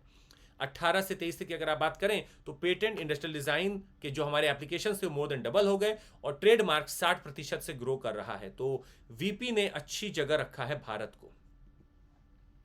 तो आप सवाल पूछ सकते हैं कि हमारे पास आईपीआर का जरूरत ऐसा है कि आईपीआर है क्या? आपको बता दें आईपीआर का मतलब होता है कुछ ऐसे क्रिएशन है आपके माइंड के, आर्टिस्टिक हैं, जो लिटरेरी हैं, सिंबल्स हैं, जो आपके खुद के क्रिएशन है, उसको आप चाहते हैं कि वो आपके लिए ही यूज हो, तो आप उससे पेटेंट ले सकते हैं, इंडस्ट्रियल डिजाइन ले सकते हैं, ताकि आपका इनोवेशन को इंकरेजमेंट मिले, इकोनॉमिक ग्रोथ मिले, safeguard the rights of the creators, ensures ease of doing business, facilitates the transfer of technology. ये सब आप कोशिश करते हैं। तो IPR refers to intangible assets owned legally protected by an individual company from outside use of implementation without consent. अगर कोई इसको बिना यूज करता है तो उसको आप सू कर सकते हैं। तो इसका यही तरीका होता है कि इकोनॉमिक ग्रोथ के लिए safeguard rights of creators, enhance ease of doing business, इसके लिए आप इसको यूज करते हैं। भारत के आपको बता दें नेशनल आईपीआर पॉलिसी 2016 में आई थी, जिसका मोटो था क्रिएटिव इंडिया, इनोवेटिव इंडिया। हमारा पूरा का पूरा लॉ ट्रिप्स अग्रीमेंट के साथ चलता है। मतलब WTO के तहत हमारे पास एक trade related intellectual property rights का एक अग्रीमेंट हुआ था, जो हमारा एक्ट उसके कंप्लायंट है। इसका बूडापेस्ट ट्रीटी भी 1977 का है, माराकेश वीआईपी ट्रीटी भी 2016 का है, और आईपीआर ने हाईलाइट किया है is also outlined in Article 27 of the Universal Declaration of Human Rights. National awareness mission NIPAM भी इसके ऊपर चलता है, नेशनल आईपी अवेयरनेस मिशन भी है, और हमारे पास Kalam programme for intellectual property literacy and awareness campaign Kapila भी है। तो नाम याद रखिएगा, नीपाम कपिला भी इसी से संबंधित है। वर्ल्ड इंटेलेक्चुअल प्रॉपर्टी डे 26 अप्रैल को मनाया जाता है। ऑपरेशन द्रोणगिरी, आखिर ये क्या है? Launch by DST, department of science and technology ने इसको लॉन्च किया है। इसका ऑब्जेक्टिव क्या है? To showcase the potential applications of geospatial technology and innovations in improving the quality of life of citizens and the ease of doing business. DST ने इसको launch किया ऑपरेशन द्रोणागिरी में। कब लॉन्च किया? Foundation of innovation technology transfer FITT IIT Delhi में जब हो रहा था। तो जियोस्पेशल डेटा को लिबरलाइज करना है, developing geospatial infrastructure, geospatial skill and knowledge के लिए इसको किया गया है। First phase it will be implemented in the state of Uttar Pradesh, Haryana, Assam, Andhra Pradesh and Maharashtra. तो स्वाभाविक सी बात है, जियोस्पेशल टेक्नोलॉजी के लिए ऑपरेशन द्रोणगिरी डीएसटी द्वारा लॉन्च किया गया है ताकि और इनोवेशन आ सके, ईज ऑफ डूइंग बिजनेस हो सके, quality of life citizens improve किया जा सके, जियोस्पेशल स्किल और आ सके, इसके लिए किया गया। तो जियोस्पेशल टर्म याद रखिएगा द्रोणगिरी के लिए। प्रोजेक्ट शौर्य गाथा, ये डिपार्टमेंट ऑफ मिलिट्री अफेयर्स का एक पूरा इनिशिएटिव है। इसका ऑब्जेक्टिव है dedicated to preserving and promoting India's military heritage through military heritage tourism, preserve historical sites such as forts, battlefields, memorials, museums, formulate a comprehensive national military heritage conservation policy. तो Shaurya Gatha project है और chief of defence staff general Anil Chauhan sahab ने इसको launch किया है। शौर्य गाथा को an initiative by department of military affairs and United Service Institution of India. First women CISF battalion, union home ministry द्वारा बोला गया कि भैया अब हम एक सीआईएसएफ बटालियन बनाएंगे जो फर्स्ट विमेन होगी। क्योंकि सीआईएसएफ और ये सारे फोर्सेस हमारे आर्म्ड मिनिस्ट्री की जितने हैं ये होम मिनिस्ट्री के तहत ही आती हैं। तो first CI battalion to be found by all women personnel, launched in response to the increasing demands on the security like security of VIPs and airports. अब हमारा पूरा एक बटालियन होगा। सीआईएसएफ ने इसको लॉन्च किया है, याद रखिएगा सीआईएसएफ है। 50th फाउंडेशन डे एनटीपीसी का मनाया गया है। इंडियाज लार्जेस्ट पावर कंपनी है एनटीपीसी, महारत्न कैटेगरी में आती है and established in the year 1975। Headquarter इसका न्यू दिल्ली में है। इसका फंक्शन नॉर्मली आपको पता है, generation distribution electricity for Indian state electricity boards.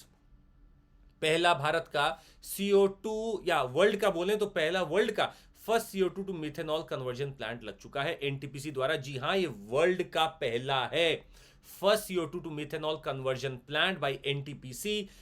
Carbon dioxide fixation और कार्बन कैप्चर यूटिलाइजेशन होगा।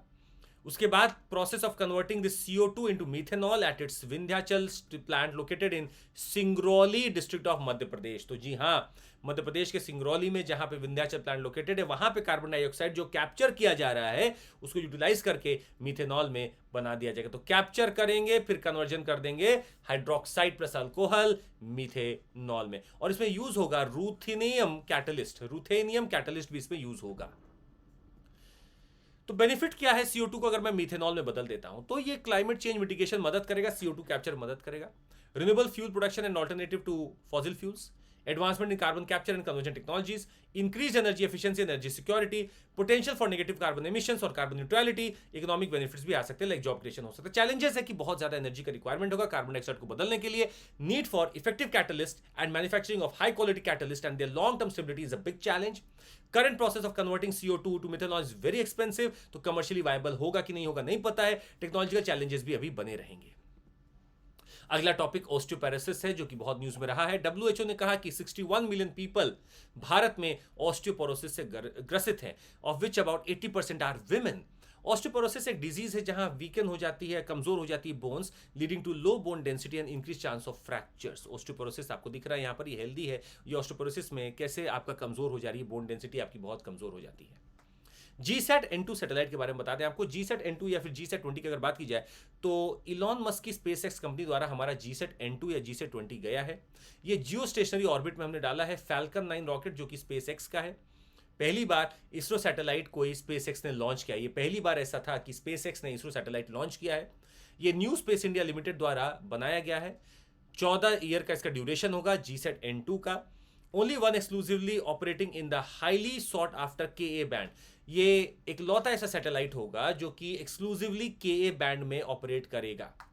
इसरो का मार्क 3 लॉन्च व्हीकल भी कैपेबल है, पर वो 4000 किलोग्राम जियो स्टेशनरी ट्रांसफर ऑर्बिट में डाल सकता है। GSAT-N2 4700 किलो का था, इसीलिए फैल्कन 9 रॉकेट को यूज किया गया।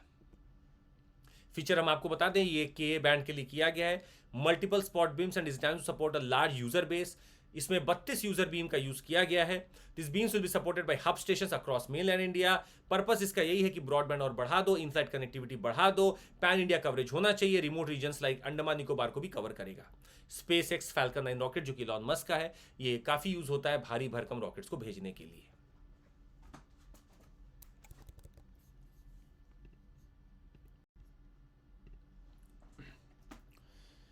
आइए अगले टॉपिक की तरफ चलते हैं। ये है 6 gigahertz band in India.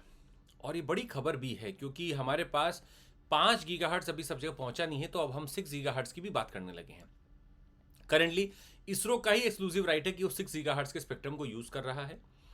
6 gigahertz spectrum का मतलब 5925 से लेकर 7125 megahertz depending upon the band of spectrum. Maximum speed जो आने की बात है वो 9.6 जीबीपीएस की है। Concerns of possible interference with ISRO satellite operation from 6 gigahertz spectrum allocation हो सकता है। तो 6 गीगाहर्ट्ज बैंड क्या है? एक ऐसा ही स्पेक्ट्रम बैंड है जो आप 5G में यूज करते हैं, वैसे ही अब आप 6G में यूज करेंगे, जिसका डेटा स्पीड हो जाएगा अप टू 10 जीबीपीएस और 100 times faster than 4G। Government अभी प्रोज एंड कॉन्स पढ़ रही है कि क्या मैं 6 गीगाहर्ट्ज बैंड अगर अलाउ करूं तो क्या नुकसान होगा, क्या फायदा होगा। आखिर टेक्नोलॉजी कंपनियां क्यों मांग रही हैं 6 गीगाहर्ट्ज, जो 6 गीगाहर्ट्ज का बैंड है क्यों मांग रही हैं? ताकि आपका वाईफाई का जो सर्विसेज है, डिमांड है, वो मीट अप हो सके और आप उस फास्ट स्पीड को यूज कर सकें। Want 6 gigahertz band to be delicensed to ring in affordable broadband via Wi-Fi। तो Wi-Fi 6E, Wi-Fi 7, Wi-Fi 8 ये सब 6 गीगाहर्ट्ज बैंड पे चलेगा। शॉर्टेज ऑफ वाईफाई स्पेक्ट्रम जो 2.4 और 5 का गीगाहर्ट्ज बैंड है वो अब शॉर्ट पड़ने लगा है क्योंकि डिमांड बहुत रही है और हमारे पास ऑल्टरनेटिव 6 गीगाहर्ट्ज बैंड का ही बचता है। तो इसलिए अब मांगा जा रहा है और ये ऑगमेंटेड रियलिटी, वर्चुअल रियलिटी, जितनी चीज़ें हैं इसमें आपका स्पीड चाहिए और 6 गीगाहर्ट्ज का बैंड हमें अब चाहिए हो सकता है। तो आप ये देख रहे हैं 6 गीगाहर्ट्ज बैंड आपका ये वाला पड़ता है यहाँ पर, जो कि 5.925 से 7.72 के बीच में पड़ता है। तो आप इस हिसाब से जब बढ़ रहे हैं तो आपकी फ्रीक्वेंसी बढ़ती जा रही है। देखिए फ्रीक्वेंसी आपकी बढ़ती जा रही है। प्रोबा 3 मिशन क्या है, क्यों न्यूज में रहा है? इसरो ने इसको लॉन्च किया PSLV C59 से सतीश धवन स्पेस सेंटर से। Launch into highly elliptical orbit 600 से इंटू 60530 किलोमीटर तक गया। हाई इलिप्टिकल ऑर्बिट है ये। Manufacture design by European space agency. तो ये सैटेलाइट हमारा नहीं है, इसको लॉन्च हमने किया है पर ये यूरोपियन स्पेस एजेंसी का, याद रखिएगा। To study the outer layer of the sun's atmosphere that is corona. और ये आपको बता दें जाकर वहां पे एक आर्टिफिशियल एक्लिप्स बनाएगा। पेयर ऑफ सैटेलाइट यूज करेंगे और ये अपने आप को कुछ 144 मीटर अपार्ट रखेंगे सन के सामने, ताकि उसका जब एक तरफ से एक शैडो पड़ेगा तो कोरोना को पीछे वाला पार्ट देख पाएगा। तो ये एक एक्लिप्स बनाकर सन के कोरोना को पढ़ना चाहते हैं। STRONG स्ट्रॉन्ग क्या है? String representation of nanopore geometry, a new language of machine learning model. ये क्वेश्चन आ सकता है। स्ट्रॉन्ग क्या है? String representation of nanopore geometry एक नया लैंग्वेज है मशीन लर्निंग के लिए, developed by Indian Institute of Science Bengaluru, capable of coding the shape and structure of nanopores as a sequence of character. इसका यूज क्या है नैनोपोर्स का? Enable precise molecular filtration and separation, used in DNA sequencing and biosensing, improve energy storage efficiencies in batteries, helps in water desalination by filtering small particles, enhance drug delivery by controlling molecular passage। ये सारा nano का जितना है, nano filter का जो है, सब इसका नैनोपोर्स का भी काम वही होगा। तो नैनोपोर्स DNA सीक्वेंसिंग में भी मदद करता है, फिल्ट्रेशन में भी मदद करता है। ये सारी चीजें आप देख सकते हैं यहां पर। प्रोजेक्ट नमन क्या है? मिनिस्ट्री ऑफ डिफेंस ने बनाया है facilitation and grievance redressal centre for ex servicemen and family members of martyrs. Indian Army launches project Naman to support veterans and the families. Samudra Pratap बहुत न्यूज में रहा है। भारत का पहला indigenously developed pollution control vessel है। ये पोल्यूशन कंट्रोल वेजल है जो लॉन्च किया गया गोवा में। कौन बनाया है इसको? गोवा शिपयार्ड लिमिटेड ने बनाया है। Helps in detecting and preventing oil spills at sea. क्या करेगा ये? पोल्यूशन कंट्रोल वेजल है। भारत का पहला indigenous developed pollution, not population, pollution control vessel है ये। समुद्र प्रताप। रूमी 1 क्या है? रूमी 1 भारत का पहला रियूजेबल हाइब्रिड रॉकेट है ये। Developed by Tamil Nadu based startup Space Zone India in collaboration with Martin Group. Completely pyrotechnic free है ये एंड कंटेन्स 0% ट्राई नाइट्रोटोलुइन। ये हाइब्रिड प्रोपल्शन सिस्टम यूज करेगा, altitude about 35 kilometre, to make space missions more sustainable and cost effective. तो RHUMI 1 launch India first usable hybrid rocket करके बनाया गया है, जो कि लॉन्च करेगा, रॉकेट कुछ लेकर जाएगा और छोड़कर आएगा, और रीयूजेबल भी है। ये रूमी 1 किसने बनाया है? Tamil Nadu based startup Space Zone India ने इसको बनाया है। लामा 3.1 क्या है? Open source model Llama 3.1 Meta ने इंट्रोड्यूस किया है। Language model based on artificial intelligence, outperforms OpenAI's GPT 4.0 and Anthropic's Claude 3.5 Sonnet को ये मात दे देता है। यह है हमारा language model based on artificial intelligence Llama 3.1 Meta का। यू विन portal, union ministry of health and family welfare ने अनाउंस किया इंटरिम बजट 2024-25 में ही कि एक एडवांस डिजिटल प्लेटफॉर्म बनाएंगे ई वैक्सीनेशन सर्टिफिकेट्स के लिए। तो कोविड-19 के लिए कोविन चलता ही था, वैसा ही अब यूविन होगा। ये यूनिवर्सल इम्यूनाइजेशन प्रोग्राम का भी पार्ट है। All vaccination programmes for pregnant women and children will be included under the यूविन portal.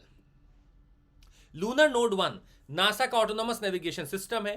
Plans to install a lighthouse called lunar node 1। एक लूनर नोड 1 लाइट हाउस होगा, lighthouse demonstrator on the surface of the moon. तो वहां पर lighthouse बनाया जाएगा। Odysseus lander होगा। Importance connecting the orbiter, lander and the astronauts on the moon and providing real time data. तो ये connect करेगा ऑर्बिटर, लैंडर एंड एस्ट्रोनॉट्स को on the moon and providing real time data. ये होगा हमारा lighthouse वहां का lunar node 1। Anti hyper hydrogen 4 आखिर क्या है? कहा जा रहा है anti hyper hydrogen 4 heaviest antimatter है nucleus discovered by the scientist. Atoms of matter and antimatter have the same mass but opposite electrical charge and different quantum numbers. तो जैसे मैटर है, इसमें जो चार्ज है बस वो उल्टा हो जाएगा, बाकी सारा मास व सब सेम रहता है। यही चीज मैटर और एंटी मैटर में कहलाते हैं। तो अभी हमें एंटी हाइपर हाइड्रोजन 4 मिला है, जो कहा जा रहा है हेवीएस्ट एंटी मैटर न्यूक्लियस है discovered by the scientists. International year of quantum science and technology मनाया जाएगा। ईयर 2025 को डिक्लेयर कर दिया गया है international year of quantum science and technology by United Nations. National quantum mission के बारे में हम आपको बता दें, यूएन कैबिनेट ने अप्रूव किया है national quantum mission for year 23-24 to 23-31। ये आपका 6-7 साल के लिए अप्रूव किया गया है, 6000 करोड़ के लिए, 2023-24 से 30-31 के लिए। ऑब्जेक्टिव क्या है? इंडिया को स्टैब्लिश करना है लीडिंग कंट्री के तौर पे in the development of quantum technology and applications. तो हमारे पास अपना नेशनल क्वांटम मिशन है। सिंथ्रीचिया कैनिनेरिस, ये क्या है? Discovery of a desert moss that can survive in environmental conditions like Mars। तो मार्स के environmental condition में ये डेजर्ट मॉस एक ढूंढा गया है जो वहां पर सर्वाइव कर सकता है। इसमें ना कोई रूट है, ना कोई स्टेम है, ना कोई लीव्स है। Importance, helpful in terraforming that is earth shaping, hypothetical process of modifying the ecosystem of other planets so that they can support life like planet. तो अगर आप इसको जाके वहां छोड़ दें और ये उगने लगे तो हो सकता है वहां के एटमॉस्फेयर में कुछ बदलाव ला सकता है। Prokaryotic, according to scientist it is the oldest cell based life form on earth. तो प्रोकैरियोटिक को कह रहे हैं कि oldest cell form life form earth पे है, यूनिसेलर ऑर्गेनिज्म है ये, lacks membrane bound organelles and distinct nucleus except ribosomes. तो यूकैरियोटिक और प्रोकैरियोटिक के बीच का यही डिफरेंस है। ये एसेक्सुअल रिप्रोडक्शन करता है बाइनरी फिजन के द्वारा, remarkably resilient to climate change. तो प्रोकैरियोट जो होते हैं they affect our life today in many important ways. They are responsible for creating the properties of Earth's atmosphere and soil, play key ecological roles, can be genetically modified to help with the pest control in crops and to produce therapeutic proteins. Oil degrading bacteria are used to clean up spoils. Whatever spills happen in the oil, इसको clear करने के लिए होता है। जो सी में आपका spill हो जाता है, cause major disease in plants and animals, may be used in bioterrorism। तो इसका खतरनाक भी है मामला। So Earth's oldest, tiniest creatures are poised to become the climate change winners. These are the prokaryotes, and scientists found these prokaryotes are remarkably resilient to climate change. What is Typhoon missile system? तो USA ने withdrawal कर लिया of this missile system to reduce tensions with China in the South China Sea. ये एक integrated weapon system है जो कि US navy द्वारा बनाया गया था। इसका नाम है strategic mid range fire system भी, using standard missiles SM-6 capable of hitting targets 370 kilometre in the maritime zone, surface to surface strike करता है। टाइफून मिसाइल सिस्टम किसका है? यूएस का है। चांदीपुरा वायरस बहुत न्यूज में रहा है, कुछ बच्चे मर गए थे सस्पेक्टेड चांदीपुरा वायरस के कारण गुजरात में। Virus of the Rhabdoviridae family. Vector कौन इसको फैला रहा है? एक mosquito species like sandfly Aedes aegypti से फैल सकता है। ये एंसेफेलाइटिस या ब्रेन स्वेलिंग कॉज करता है, damage to nervous system cause करता है। No specific treatment available. Gujarat में पाया गया। लेप्टोस्पिरोसिस एक मेजर पब्लिक हेल्थ बन रहा है केरला में। Zoonotic disease cause by bacteria, other names इसका रैट फीवर भी है। साइलेंट किलर क्यों है? क्योंकि it causes rapid damage to the internal organs if left untreated, caused by Leptospira bacteria found in animals specially in the urine of rats. तो leptospirosis का बहुत ध्यान देना है। तो यूरिन से ट्रांसफर हो रहा है, ये बैक्टीरिया है और ये धीरे धीरे ऑर्गन्स को खराब करता है, बाकी के कैटल में भी मिलता है and it can trouble animals and humans both. Ambipolar electric field, आखिर एम्बीपोलर इलेक्ट्रिक फील्ड आखिर क्या है ये देखते हैं। NASA's endurance mission to detect invisible electric field. तो एंड्योरेंस मिशन एक कंफर्मेशन के लिए of an invisible electric field at an altitude of about 240 kilometre on earth, इसको एम्पी बोलर इलेक्ट्रिक फील्ड के नाम से जाना जाता है। एम्पी बोलर फील्ड इंक्रीज करता है the scale height of the ionosphere by 271%। The effect of the ambipolar field is to increase the altitude of the atmosphere, causing some of the ions to rise high enough to escape with the polar wind. तो कोशिश की जा रही है कि हम detect करें invisible electric field को, जो कि हमारे एटमॉस्फेयर में 240 किलोमीटर पे पाई जाती है। उसका नाम है एम्बीपोलर इलेक्ट्रिक फील्ड। ये एंड्योरेंस मिशन है नासा का। तो जैसे यहां पे हमने इसको इतना चार्ज कर दिया कि अब ये यहां से स्केप ही कर जाए, हम लोग यही करते हैं कि electrons push outwards, we are trying to push the electrons outwards. Vishanu Yuddh अभ्यास नेशनल वन हेल्थ मिशन 2008 के तहत कॉम्प्रिहेंसिव नेशनल मॉक ड्रिल है, कंडक्ट की गई थी पहली टाइम अजमेर राजस्थान में। इसका ऑब्जेक्टिव है to assess pandemic preparedness, target है to test for controlling the spread of disease in humans and animal populations. National one health mission integrated approach to management of disease affecting humans animals and environment. तो ये अजमेर राजस्थान में पहली बार एक ऐसा drill हुआ है जो नेशनल वन हेल्थ मिशन के तहत हुआ, विषाणु युद्ध अभ्यास। तो mock drill on pandemic preparedness conducted under national one health mission, ministry of health and family welfare. ये भी मेरे लिए बहुत इंपॉर्टेंट है। मिनिस्ट्री कौन सी इन्वॉल्व है? Ministry of health and family welfare. Microsoft crowd strike का आउटेज क्या हुआ था? बता दें आपको, माइक्रोसॉफ्ट का सर्वर कुछ दिन डाउन हो गया था। ये इंसिडेंट कोई साइबर अटैक नहीं था, पर अपने खुद ही का माइक्रोसॉफ्ट का एक बग है। Biggest computer disruption in history हुआ है। Medical services and banking services shut down in more than 25 countries including US, UK, Germany. तो क्राउड स्ट्राइक क्या था? एक माइक्रोसॉफ्ट के सिस्टम का outage. Distributed denial of service attack क्या है? एक ऐसा मलिशियस अटेम्प्ट है ताकि आप नॉर्मल ट्रैफिक को ऐसा दिखाएं कि बहुत ज्यादा टारगेटेड सर्वर पे बार बार चीजें जा रही हैं ताकि वो सर्वर हमेशा बिजी हो जाए। तो distributed denial of service attack seeks to overload a service by flooding a server with malicious request, that is DDoS। Fixed dose combination drug बहुत न्यूज में रहे क्योंकि यूनियन हेल्थ मिनिस्ट्री ने बैन कर दिया 156 फिक्स डोज कॉम्बिनेशन ड्रग को। ये क्या है? इनको कॉकटेल ड्रग्स भी कहा जाता है क्योंकि ये 2-3 दवाइयों से मिलकर बनाए जाते हैं एक single dose. FDC drugs contain multiple active ingredients that help with disease like TB, diabetes, etc. But if they also contain unnecessary or harmful ingredients also. Advantage है कि क्विकर रिलीफ तो मिलता है, पर डिसएडवांटेज ये है कि किडनी लिवर डैमेज भी तय है। हेफलिक लिमिट क्या है? बायोमेडिकल रिसर्चर लेनॉर्ड हेफलिक डाइज discovered that normal somatic cells can divide only a certain number of times. Hayflick limit क्या हमें बताता है? Maximum number of divisions a cell can have.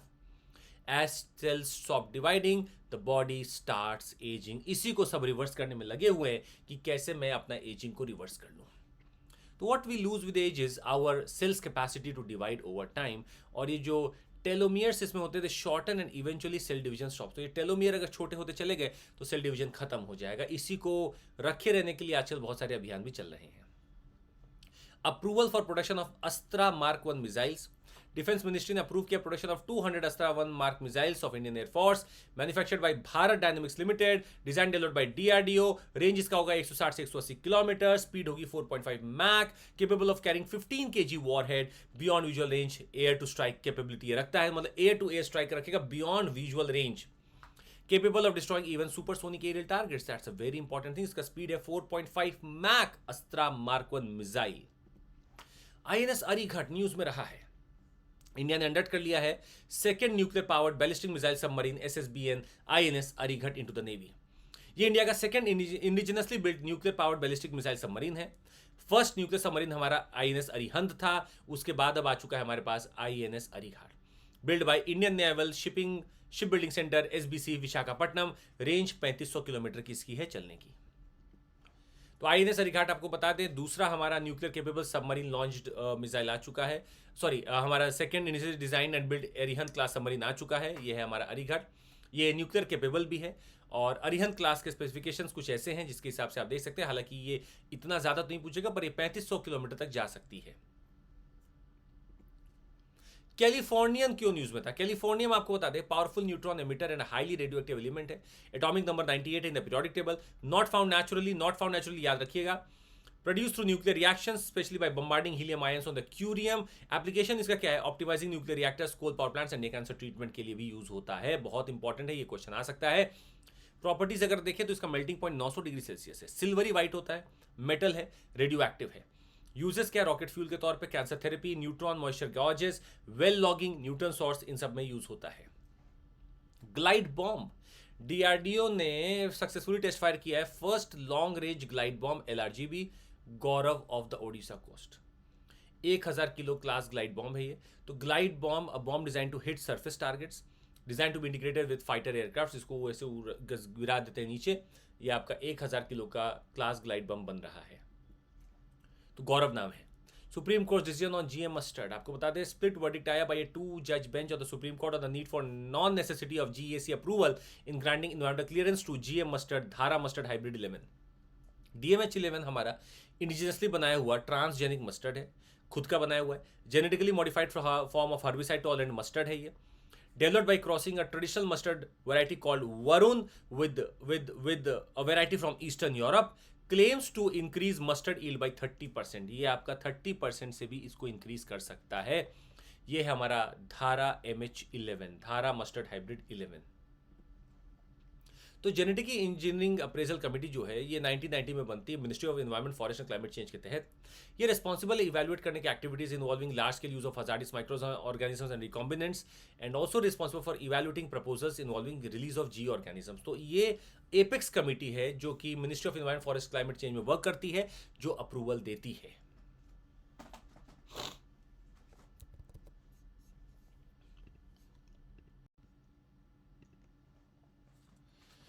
तो अगला टॉपिक है world's first high speed carbon fibre train. ये China द्वारा बनाई गई है, इसका नाम है सेत्रोवो।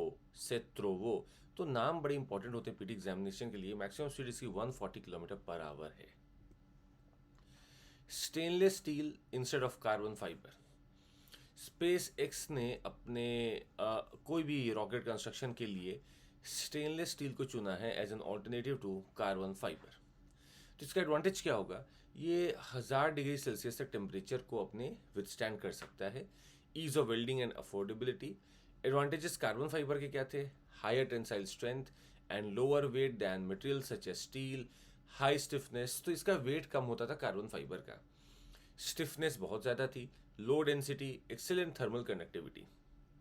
चैलेंजेस ये आते थे कि हाई कॉस्ट बन रहा था, ये ससेप्टेबल टू इम्पैक्ट डैमेज, कोई इम्पैक्ट हो जाए तो तुरंत फिर चीज़ें ख़राब हो जाती थी।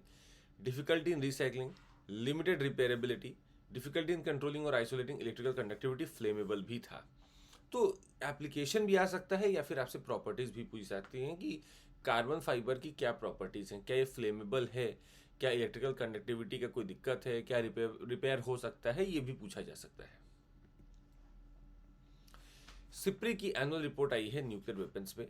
Stockholm International Peace Research Institute इसका नाम है, एक इंडिपेंडेंट इंटरनेशनल थिंक टैंक है। इंडिया की रैंक 6th हुई है among the world's nuclear armed countries. Top countries India, Pakistan, North Korea respectively हैं न्यूक्लियर वेपन्स को लेकर। Russia and the US have about 90% of the world's nuclear weapons.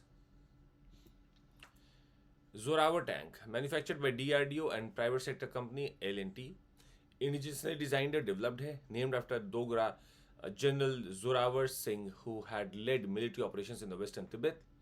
Operable in land as well as riverine areas. Deployment on LAC पे इसका deployment होगा। Foot and the mouth disease news में रहा है। सरकार ने कोशिश की है कि इस्टेब्लिश करे foot and mouth disease free zones in 8 states, Karnataka, Tamil Nadu, Andhra Pradesh, Telangana, Uttarakhand, Punjab, Haryana, Maharashtra, Gujarat. तो 8 राज्यों में करने की बात है। And it is to promote India's livestock product export and like enhance its presence in the global market. तो कोशिश की जा रही है कि अपना मार्केट में भी अपना पूरा का पूरा इन्हांस रखें हम लोग अपना प्रेजेंस। एक इन्फेक्शियस कम्युनिकेबल डिजीज है, ये usually infects the livestock populations and the cloven hoofed, जो आपका क्लोव हुफ्ड एनिमल्स होता है उनके लिए है।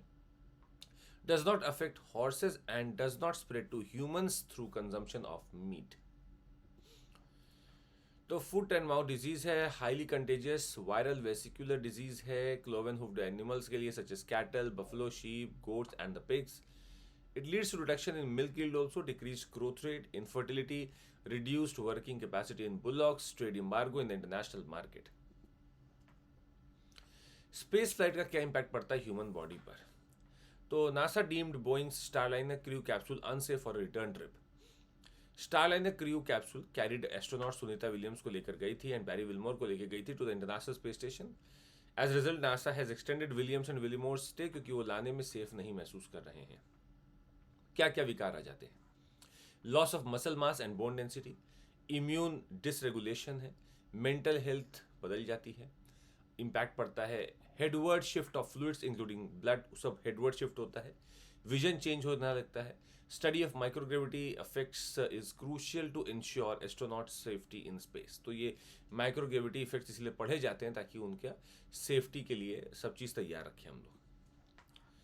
मसल वेस्टिंग मतलब बीइंग इन जीरो ग्रेविटी, मतलब बॉडी का मसल वीकन होने लगता है। Astronauts exercise regularly to prevent this. Lack of gravity increases the risk of bone fractures. Osteoporosis, astronauts में भी at increase risk of osteoporosis, मतलब जो हमने पढ़ा बोन डेंसिटी कम हो जाती है।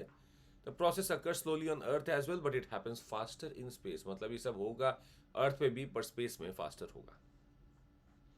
हार्ट और सर्कुलेटरी सिस्टम पे भी इंपैक्ट है। The heart can change its shape and function in space. This effect is called as post-gravity cardiomyopathy. Heart का साइज बड़ा होने लगता है and its ability to contract may decrease.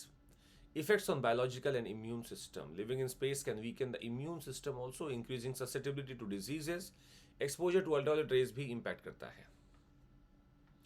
बहुत इंपॉर्टेंट है bio E3 policy. Union cabinet ने approve किया है biotechnology for EE, that is economy, environment and employment, to promote high performance bio manufacturing. 6 इसमें फोकस एरिया है। Bio based chemicals and enzymes, functional foods and smart proteins, precision biomedicine, climate resilient agriculture, carbon capture and utilisation, marine and space research. ये 6 focus area हैं, तो direct PT में यहाँ question बन भी सकता है। और ये इकोनॉमी, इन्वायरमेंट और एम्प्लॉयमेंट है, याद रखिएगा। तो formulation of bio vision for developed India की कोशिश की जा रही है। Initiatives like net zero carbon economy and lifestyle for environment को प्रमोट करने के लिए, promoting circular bio economy, priority to bio economy model, expansion of skilled workforce and increase in employment generation, ये सारी कोशिशें यहाँ पे की जा रही है। तो कैबिनेट ने अप्रूव कर दिया इसको। इसके सेलेंट फीचर्स यही हैं कि इनोवेशन ड्रिवन है, R&D इसमें बढ़ेगा, एंटरप्रेन्योरशिप बढ़ेगा, technology development and commercialisation by establishing bio manufacturing and bio hubs and bio foundry, prioritizing regenerative bioeconomy models for green growth and facilitating expansion of India's skilled workforce and providing a surge in job creation। ये सारी कोशिश की जा रही है। अगर आप thematic sectors देखें तो 6 हमने आपको बताया। Bio based chemicals and enzyme, functional foods and smart proteins, precision biotherapeutics, climate resilient agriculture, carbon capture utilisation, futuristic marine. तो ये जैसे क्या क्या एप्लीकेशन हो सकता है, ये आ सकता है कि भाई आप बायो मैन्युफैक्चरिंग का क्या क्या इसका यूज हो सकता है। तो पब्लिक प्राइवेट पार्टनरशिप की इसमें बात की जा रही है और बायो आर्टिफिशियल इंटेलिजेंस हब्स की बात है, skilling the human resources, bio manufacturing hubs, regulatory enablement and inter ministerial coordination भी होगा, इंटरनेशनल कोलैबोरेशन भी करना है। Other initiatives to boost our bio economy, national mission on bio economy 2016 भी launch किया गया था by the institute of bio resources and sustainable development to boost rural economy by utilising bio resources. National bio pharma mission है 2017 का। National biotechnology development strategy है 2015 से 20 की, और नेशनल पॉलिसी ऑन बायोफ्यूल्स भी हमारी 2018 की चल रही है।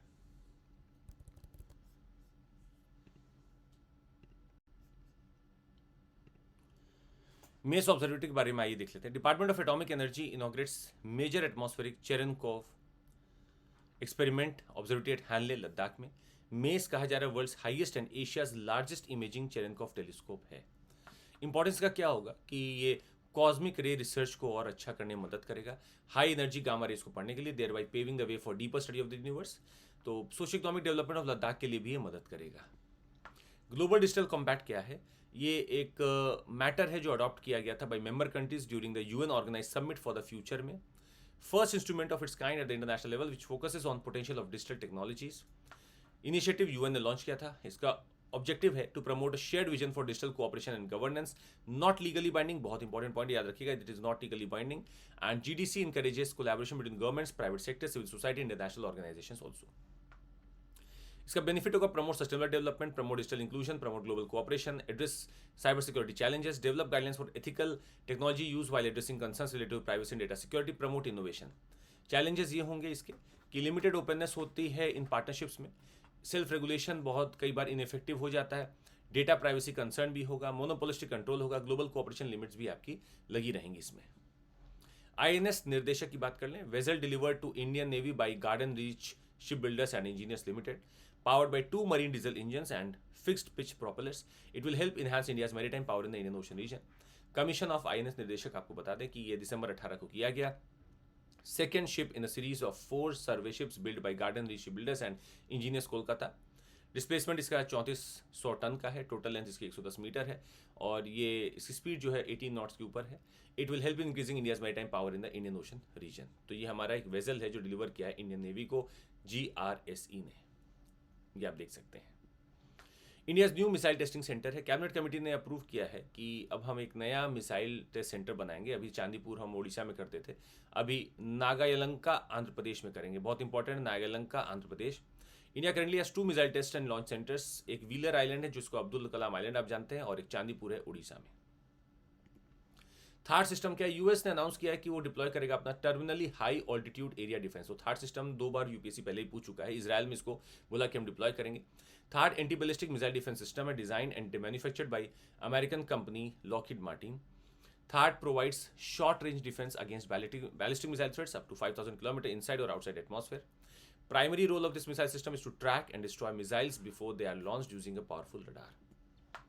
थर्ड एंटी बैलिस्टिक मिसाइल के बारे में बता दें तो मतलब आप देख सकते हैं इसका ये सिस्टम 4 मेन कंपोनेंट को रखता है. पहला रडार सिस्टम है, fire control and communication system है, लॉन्चर है और आपका इंटरसेप्टर है. फिर ये तो यूएस मेड है, ये terminally high altitude area defence system है और ये केपेबल है शॉर्ट, मीडियम और इंटरमीडिएट रेंज बैलिस्टिक मिसाइल को हिट करने के लिए. ये बिल्कुल केपेबल है. S-400 air defence missile system. Indian Air Force deploys 3 S-400 air defense missile system along the border with Pakistan and China. ये हमने रशिया से लिया था. S-400 हमारा डिफेंस सिस्टम एक है. Long range surveillance radar track objects and release information. तो हमारे लॉन्ग रेंज के लिए है. और पहला है कि सर्विलांस रडार होता है, कमांड व्हीकल रहता है जो इन लार्ज इंगेजमेंट रडार पे देखता है कि अब यहाँ पर हम कैसे हिट करना है. फिर एक लॉन्च व्हीकल होता है जो लॉन्च करके इसको हिट कर देता है. 2018 में $5 बिलियन का अग्रीमेंट साइन किया गया था इंडिया रशिया के बीच में for the purpose of S-400. This missile system is one of the best systems in the world's most capable surface to air missile system. S-400 surface to air missile के बारे में बता दें. इसका maximum range है 400 kilometre. तो अच्छा खासा है, मतलब हम लोग इसको कहीं से भी अगर देखें आप तो इसको डिफेंस के लिए यूज़ कर सकते हैं. और भारत ने इसको इसलिए लिया था क्योंकि डबल फ्रंट वॉर हो रहा था, इसलिए भारत ने रशिया से इसको परचेज किया था. NATO and Patriot air defense missile system आपको बता दें. NATO group plans to develop 1000 Patriot air defense missile system in view of the ongoing conflict between Russia and Ukraine. Purpose है to help allies provide more their defence systems to Ukraine. मतलब Ukraine की मदद करने के लिए कोशिश कर रहे हैं पेट्रियट मिसाइल सिस्टम के लिए. तो सेम सिस्टम रहता है कि आपका एक रडार रहेगा, कंट्रोल रहेगा और मिसाइल लॉन्चर रहेगा. ये क्रूज और बैलिस्टिक मिसाइल का दोनों होते हैं इसमें. Long range air defence missile system है, developed by America in the year 1963. The year the Patriot was first used during the Gulf war of 1991. At the time Saudi Arabia, Kuwait and Israel were protected. Synthetic medical images क्या हैं? They are artificially created by mimicking real medical images such as X-ray, MRI, CT scan. तो जो हम X-ray, MRI और CT scan से निकालते हैं उसी का ये सिंथेटिक निकाल देते हैं बिना किए इन चीज़ों को. It does not obtain data directly from any real patient. These images are created using a variety of techniques including the use of purely mathematical models or AI techniques. और एक ऐसे ही हमें डेटा दे देता है जिसपे हम बहुत सारा पढ़ सकते हैं. इसका बेनिफिट है प्राइवेसी प्रोटेक्शन. अगर हमें रिसर्च करना है तो डेटा अवेलेबिलिटी, डाइवर्सिटी बढ़ जाती है, कॉस्ट टाइप एफिशिएंसी भी हमारी ठीक हो जाती है. तो वही बात है कि आप कॉस्ट इफेक्टिव हो जाएगा, प्राइवेसी प्रोटेक्शन हो जाएगा, बायस रिडक्शन हो जाएगा और डेटा ऑगमेंटेशन हो गया कि हम बहुत सारी चीज़ों को बनाकर उस पर रिसर्च कर सकते हैं. ड्रैगन ड्रोन क्या है? Newly deadly weapon has been used in the Russia Ukraine conflict which has been named as dragon drone. Basically release a substance called thermite which is a mixture of aluminium and iron oxide. It was created a century ago for welding railway tracks. Drone को यूज किया गया था, is known to emit a molten metal that burns at 2427 degrees Celsius and causes a fire. It can burn almost anything from clothing to trees to military grade vehicles and can even burn underwater. ये देखिए इसको use किया गया था dragon drone को. पॉस्टुमस reproduction की बात करें, लैंडमार्क जजमेंट आया था दिल्ली हाई कोर्ट का कि पेरेंट्स एक 30-year-old डिसीज्ड मैन के थे जो चाहते थे कि उसका जो प्रिजर्व सीमेन उसको यूज़ किया जा सके पॉस्टुमस रिप्रोडक्शन के लिए, और जजमेंट ने अलाउ कर दिया कि 60-year कपल कि आप अपने बेटे की लेगेसी को फॉलो करने के लिए कर सकते हैं। हमारे पास कोई भी इसका एक ऊपर लॉ नहीं था, तो हाईकोर्ट का decision was based on the definition of property under Indian law, according to which property includes both tangible and intangible property. तो हाईकोर्ट ने इंडियन लॉ को यूज करते हुए ऐसा किया है। Court considered semen as property as per the definition of the word property in the Black's law dictionary. The word property means any external object over which the right to possession, use and enjoyment is exercised. तो पॉस्टमस reproduction है कि by which assisted reproductive technology से use करके conceive and produce genetic offspring after the death of one of the parents. There are three main types of PHR: posthumous insemination with the sperm of the deceased husband, posthumous embryo transfer भी हो सकता है, posthumous use in the eggs of a deceased mother with the help of a surrogate mother. Ethical considerations इसके बहुत सारे हैं. Is there a written directive? No. Is there any conflict of wishes between the survivor spouse and the deceased?